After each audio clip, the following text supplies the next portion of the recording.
Sagittarius, maligayang pagbabalik. Ito ang ating Tagalog Express para sa buwan ng Setyembre, Sun, Moon, Rising Sign, and Venus. General reading para sa sign ng Sagittarius. Kunin nyo lang kung ano yung nakarelate kayo, tapon nyo yung hindi. Kung na yung nakarelate, okay lang yan. Pwedeng yung next month or yung susunod na upload. Makakarelate tayo. Mag-upload ako ulit ng timeless reading. So, mamimili kayo, pick a card. At tingnan nyo baka doon meron mensahe na saktong-sakto sa sitwasyon nyo. Pero naniniwala ako meron at meron tayong mapupulot dito, lalo na yung oracle card sa dulo, dahil regardless of the kwento, may mensahe si universe para sa iyo. So kung ano man pinagdadaanan mo yung oracle card na yun, makaka-relate ka, at mensahe siya na makakatutulong sa kung ano man ang pinag-iisipan mo ngayon. At hindi rin ako naniniwala na napadpad tayo dito ng purely accident. May dahilan kung bakit tayo napadpad dito. Kuha muna tayo ng 3 cards ng core energy. Tapos i-explore natin gamit ang mga ibang cards. Uy!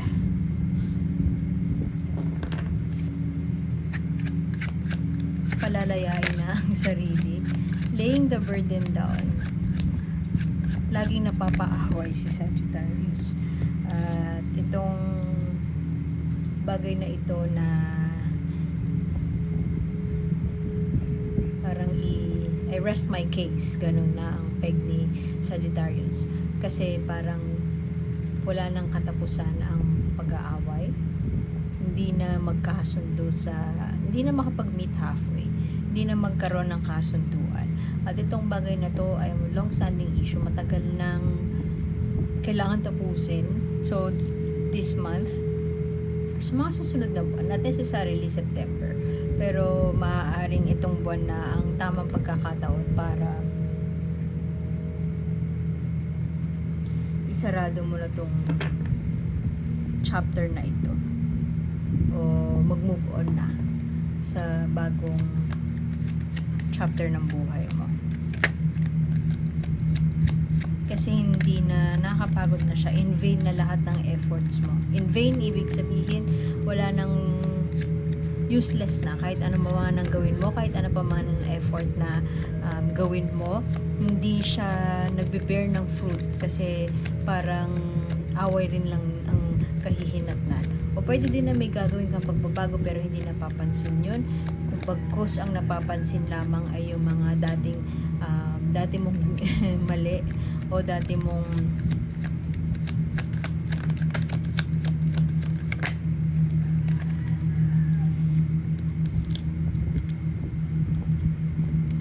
nagawang pagkakamali.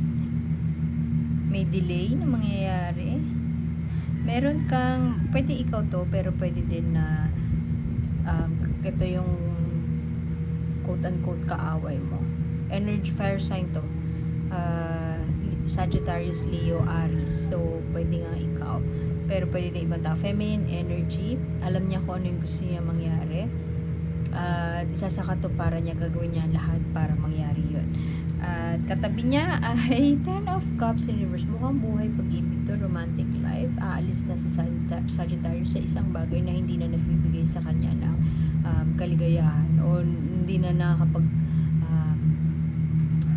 puno ng kanyang emotional satisfaction. Dissatisfied na siya, no? Pwede din Sagittarius ang iyong katapat ay Libra, Gemini, Aquarius, air sign, matalinong tao. Isa sa inyo ay manipulative or ginagamit niya yung position of power niya. Let's say siya yung nagpapakain, siya yung nagpupondo sa bahay, nasa kanya ang kaperahan. Ginagamit niya yun para makontrol o magawa yung mga gusto niya mangyari.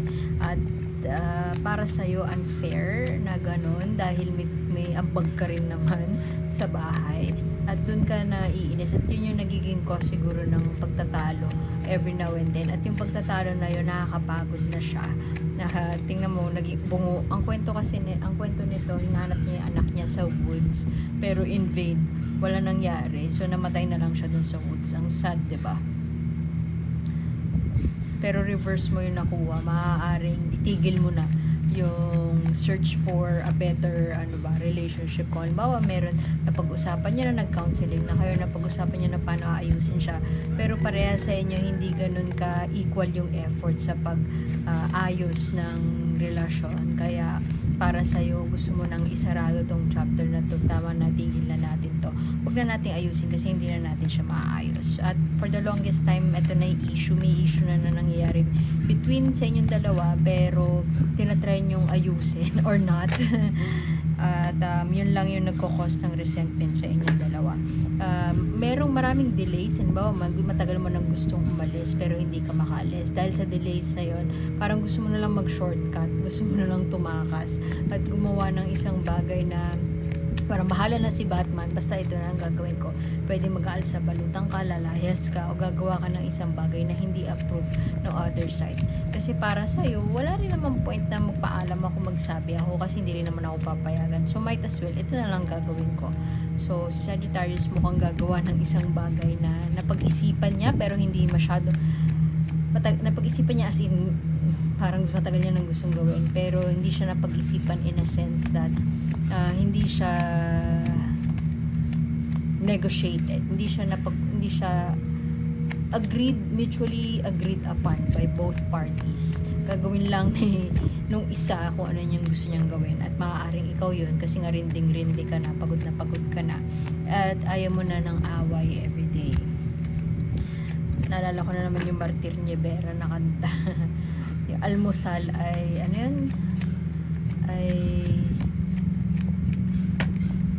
away. Oh, wala. Galing oh. Very double whammy. Itong card na to sabay na lumabas, at itong dalawang to ay exactly itong dalawang cards na to. So, double mo nakuha yung world card. Ibig sabihin, merong isang bagay na gusto mo nang isarado. Kailangan na mag-turn ng leaf. Kailangan na mag-move on. Kailangan ng tumalon sa new chapter in your life. Magsimula ng panibago. At ito naman, eksakto. 10 of Wands. Aalis na isang malakas deal yung, let's say, nasa relasyon ka na sobrang luxurious yung life mo. Wala kang iniisip, pero hindi ka masaya. So, aalis ka na doon, laying the burden down, palalayain ng sarili, at aalis na doon sa kapagkuran na idulot ng relasyon na ito. 2 beses, so major affirmation siya ng iyong sitwasyon, Sagittarius. Maaaring nadidelay lang ang iyong pag-alis, o nadidelay lang yung counseling, nadidelay yung pag-uusap, pero gusto mo nang gumawa, nagpaplano ka na ng iyong way out. Pwede din na yung pagsarado ng chapter ay may kinalaman doon sa tao na ginagamitan ka ng control, ng manipulation, emotional coldness, ganyan. So, ginagamit niya yung power niya over you.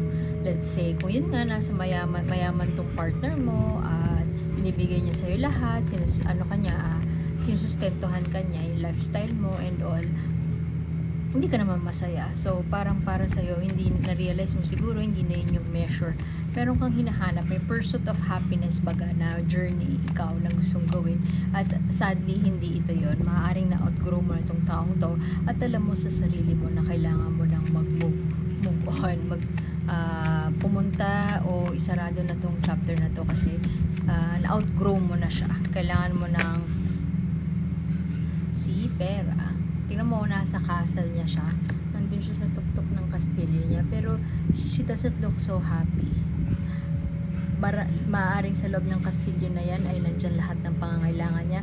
Pero nakatingin siya sa labas kasi meron siyang maaaring hinahanap na wala dun sa loob ng kastilyo na yan gaano man kalaki. Maaaring OA sa pagtitipid si Sagittarius kasi nga kailangan niyang tumakas, kailangan niya nang umalis. So, kailangan niya mag-ipon para sa kanyang sarili. Pwede rin na senyalis ito ng hindi mo kaligayahan sa sitwasyon mo dahil parang nagiging possessive, hawak ka sa leeg. nung tao na kasi na kinakasama mo, at hindi na siya nagdudulot ng kaligayahan sa iyong buhay at gusto mo na talagang umalis na lang. May delay din sa pag-alis na yan eh. Pasensya na pala kayo sa ingay na naririnig ninyo. Very active ang mga fur babies ng kapitbahay namin. Oh, hala. King of Wands, exactly sa baba ng Queen of Wands. Maaaring this has been considered a soulmate connection. Parang feeling nyo perfect match kayo. Ang grande ang kasal. Feeling nyo nahanap nyo yung soulmate nyo. Pero merong mga bagay, sadyang may mga bagay na hindi nasasagot o nasosolve o naaayos o na soothe ng pag-ibig, ng pagmamahal. Hindi siya enough. Love is never enough. At maaaring yun ang inyong natutunan in the course of this relationship. At maaari din na kaya din kayo nag-aaway madalas kasi parehas kayong dominant ang personality. Parehas kayo may gusto mangyari. Parehas kayo may vision of the future.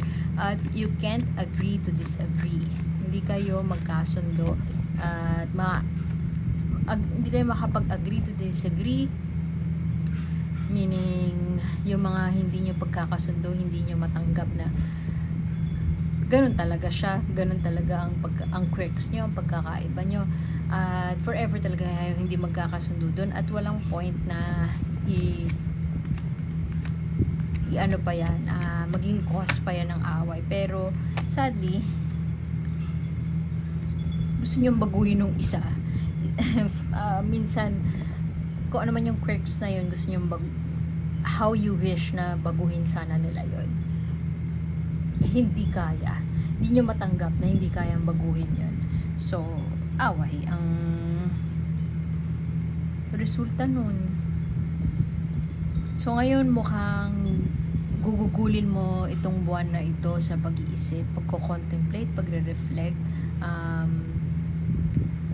what's next? Ano mangyayari kapag alis ko?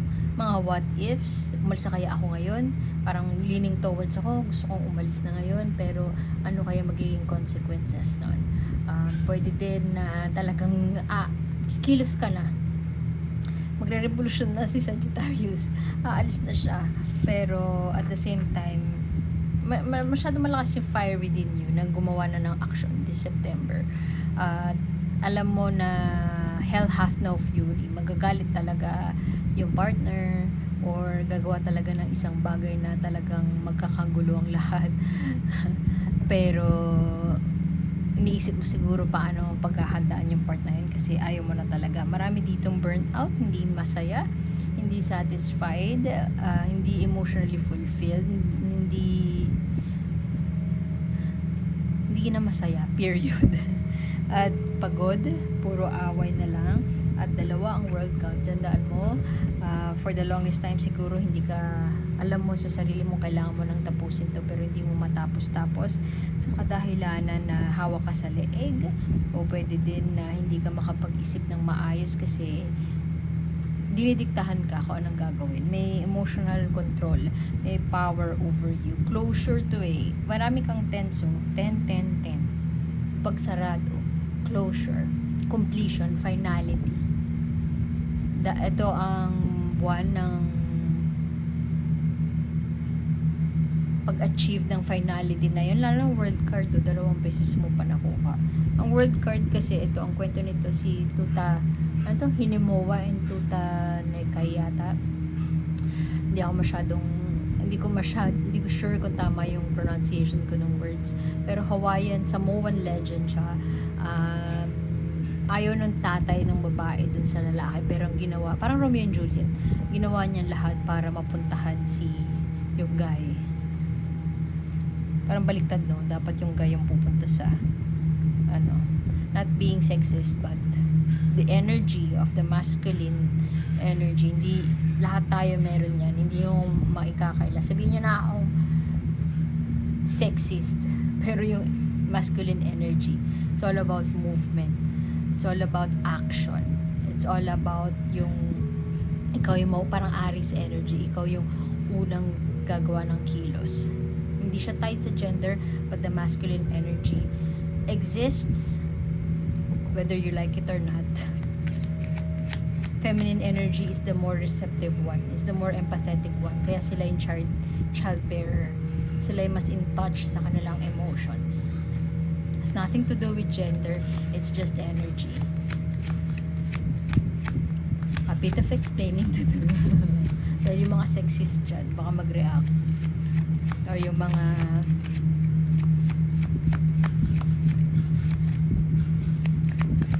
pinaglalaban ang gender equality at na-offend sa mga statements na gender related. Anyway,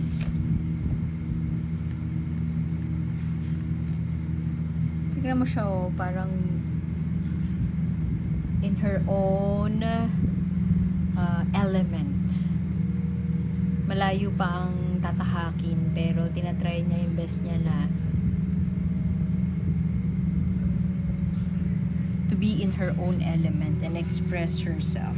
Uy, speaking of express yourself, be yourself. Huwag mong kakalimutan kung ano yung truth mo. Yung truth mo, hindi maaaring hindi yun ang truth ng ibang tao, lalo na yung kaibigan ng partner mo, o mga kaibigan mo, sasabihin na parang, ano ba yung ginagawa mo, i-judge ka for decisions mo. So be it. Kung hindi na nag-work para sa'yo ang mga bagay-bagay, at tingin mo mas makabubuti sa'yo na umalis na, why not? So ngayon, imbes na mag-overthink ka at mag-overplan, gumawa ng bagay na padalos-dalos, ingat ka kasi padalos-dalos, ito isa to sa pinakamabilis kumilos sa tarot. Knight siya. Message of parang you will go out there, sasabihin mo, oh, ito na yung napag-desisyonan ko. Ingat ka na itong desisyon na to ay nagmula sa isang bagay na hindi masyadong pinag-isipan. So ngayon na nagko-contemplate ka itong September na to, kung nag-iisip ka kung ano ang path mo forward, definitely gusto mo nang umalis, pagod ka na, hindi ka na masaya, at nagpaplano ka, pero hindi mo pa, tingin mo hindi pa time para aksyonan siya, plano lang, why not? Pwede ka magpahinga at maglaro, play, connect with your inner child. Medyo kasas nga at marami nang gumagamit doon. Ano yung mga bagay na nagbibigay sa iyo ng kaligayahan? Kasi maaaring yung mga bagay na yun na emotionally dissatisfied ka kasi ina-expect mo yung partner mo, pupunan, if you feel yung void na yon sa'yo, pupunan ng kaligayahan yung sarili mo, when in fact you can do that to yourself. Ano yung mga bagay na nagbibigay sa'yo ng kaligayahan? Paano mo yun mabibigay sa sarili mo? Kasi pwede din na nag-aaway kayo madalas dahil ikaw mismo pinapabayaan mo yung sarili mo at ina-expect mo na yung partner mo siya magpupuno nun sa'yo. So yon, laro-laro din pag may time, Sag, loosen up din, hindi yung titigil ko na dun. Hindi nag-expect tayo sa ibang tao, no, na magpupunan ng kaligayahan sa puso natin. Anyway, buti na lang may maingay na motor, hindi masyadong narinig yung sinabi ko or not, baka narinig niya, pero anyway, iwan ko na yun dun. Salamat sa pagbisita, Sagittarius, at sana makita ko ulit next time. Ako po si A.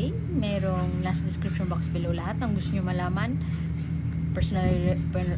Personalized reading man yan o ano man. Sana makita ko ulit next time. Salamat. Ako po si A. Bye-bye.